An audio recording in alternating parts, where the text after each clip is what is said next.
This is another fine example of Carrick basketry, and this is a ceremonial hat. One of the things that sort of sets Carrick basketry apart, because it's very closely related, the people that lived up in this area in Northern California, and this is very Northern California, the Carrick were along the Klamath River, but you had the Hoopa, you had the Carrick, you had the Tolowa, the Yurok. They were all up in that same area. Different languages being spoken.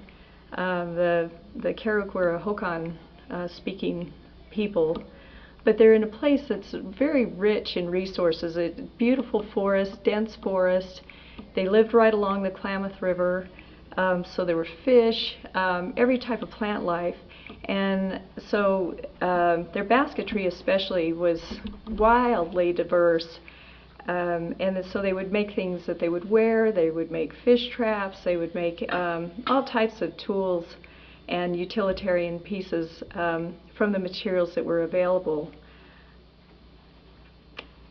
This is done with a twining technique, so you have a central start in your basket with hazel branches that are radiating out from the center, and then the materials that are used for the design, which are bear grass for the lighter design. This is actually dyed with alder here to create that darker color. Your maidenhair fern that creates the black design.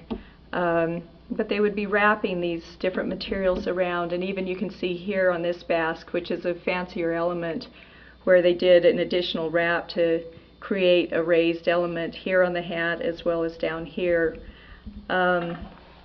But it's something, you don't necessarily see hats across all types of basketry that's made, but this is something that was typical for this area.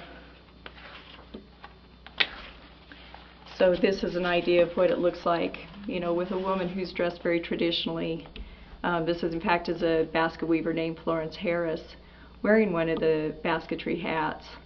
And in fact, this Hover collection of basketry features all kinds of wonderful examples of the Carrick hats. And so you could see just the richness of design that was represented, and the great pride they took in wearing these when they were both at work, but also for more and fancier celebrations and ceremonies. So this was a basket that I found on my travels as I was going all around the West, and again that I just fell in love with this idea of taking these materials, these very diverse materials, and being able to create an item of beauty and of utility.